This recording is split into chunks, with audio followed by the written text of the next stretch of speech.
le président du Sénégal et à notre doyen, le président de la Côte d'Ivoire, il ne faut pas être utilisé par une puissance étrangère pour son agenda personnel. Demain, vous ne serez pas là. Demain, quand vous ne serez pas là, parce que tout humain est appelé à partir, il ne faut pas que ce soit vos traces que l'Afrique va retenir. Il ne le faut pas. Ce n'est pas honorable pour votre peuple. Et d'ailleurs, est-ce que les militaires de ces pays vont venir tuer leurs frères nigériens? Je suis sûr que non. Personne ne veut de cette guerre. Moi, j'étais surpris un peu récemment par une sortie de mon cadet Macky Sall. Vous savez, en 2018-2019, moi je suis beaucoup. Macky Sall a une conférence sur la paix au Sénégal, s'est interrogé.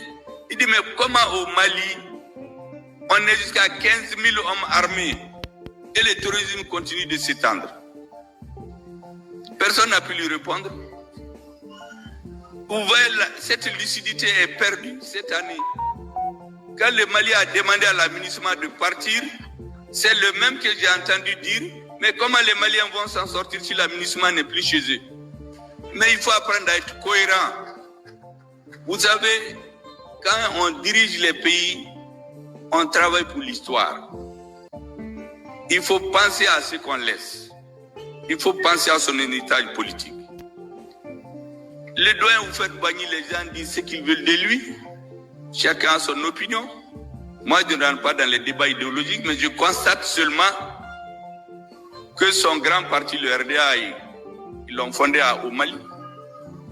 Mais plus, vous savez, à la veille de ce qu'on appelle la démocratisation, vous faites bagner à dire aux Européens, il les a mis en garde,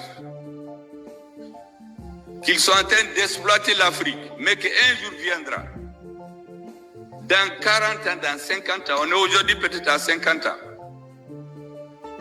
que les Africains n'accepteront plus ce que les Européens sont en train de faire.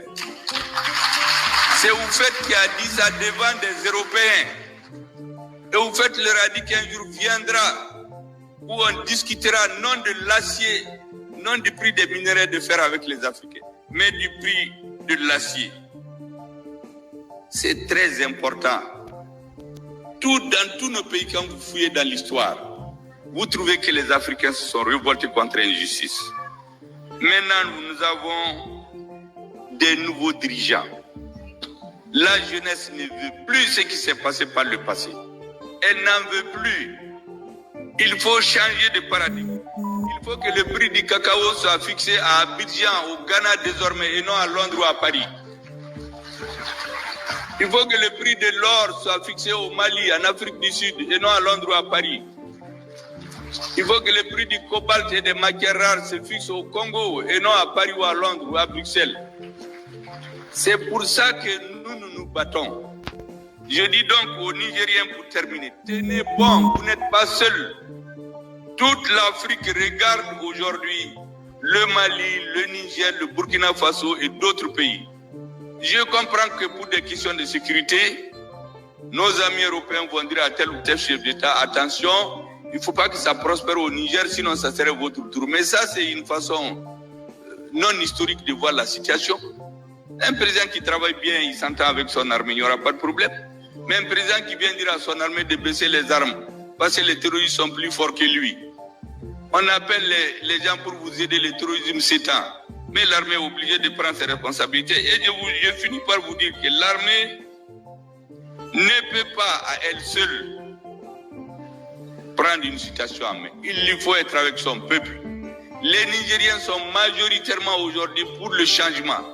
Le prix de l'uranium, pourquoi on ne le fixe pas au Niger? Au lieu de prendre seulement l'uranium au partir. La Guinée, c'est un scandale géologique. Pourquoi on ne fixe pas les prix des matières premières là-bas? On vient seulement prendre dans des bateaux et aller le fixer ailleurs. Nous n'en voulons plus. Donc vous êtes nos ambassadeurs. Dites aux Africains, nous ne sommes contre personne. On n'est pas contre les Français, on n'est pas contre les Américains. Nous avons des amis, nous avons des citoyens.